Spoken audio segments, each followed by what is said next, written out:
Mount Malasimbo. Puerto Galera. Ano, Batangas. Batangas. O kaya, I've never been to Boracay. Honestly, I never been to Boracay. So, baka next destination ko yun, or Palawan. I've heard of Palawan also. Hindi talaga ako palapunta sa beach, pero if ever man talaga summer destination, Baguio or Tagaytay. Kasi mainit eh, so dapat dun ka sa malamig. Yes. Well, pag summer talaga, I like going to the beach. But I've already tried going out in the country for my summers. Pero I wanted to go to Greece sana for one summer. Pero later na yun.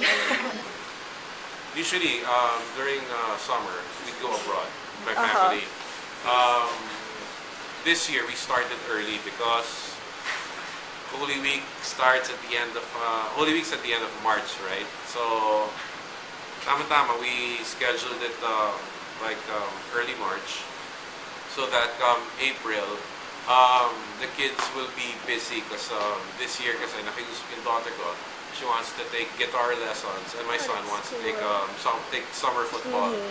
So, because of that, we put our plans on hold. So, just let them do what they want this summer now.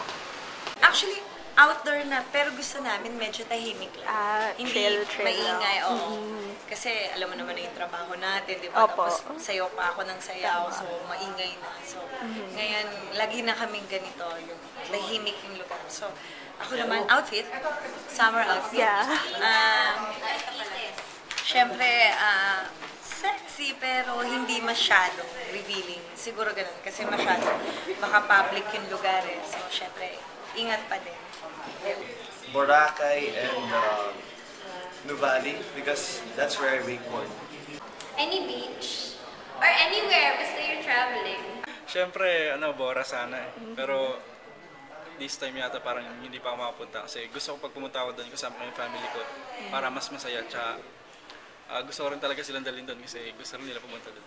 Of course, sa Pilipinas kasi we take it for granted but we actually have the best beaches in the Philippines compared to other parts of the world.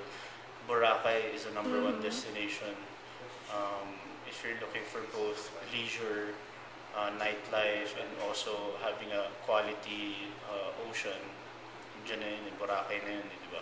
Pero kung gusto mo naman na medyo mas relaxed vibe, pwede kang magpalawan, pwede ka rin sa Cebu, maganda rin ang Cebu. Yeah. So, maraming destinations sa Pilipinas, and now that I'm into diving, I actually appreciate visiting different locations in the Philippines. Tahan Palawan. Yun. Buwati ko. Tapos, ito ba? Bota siguro. Nakasama yung family. Siguro sa Palawan naman. Sa Coron, Palawan. Kasi sabi nila maganda daw yun. Pero hindi pa nakapunta. Ayan. Plano na sa Palawan ngayong summer. Sa Palawan. Boracay. For sure, Boracay because I grew up there, so Okay. that's my favorite beach of all time. I love going to Palawan. It's very relaxing, hindi crowded. When I was dalaga pa, Boracay, ganyan. Pero now that I'm married, the kids are small pa eh, so I don't know. We'll try to bring them siguro. Hopefully, not this year, next year. Pero parang more on malalamig na places. Ayaw pa na mainit. Favorite ko talaga Palawan. Pero gusto kong i-discover yung mga iba-ibang places. Yun nga, yung Marinduque. Next namin, Caramoan. Summer destination, Coron. Coron and Coron tsaka saan pa ba?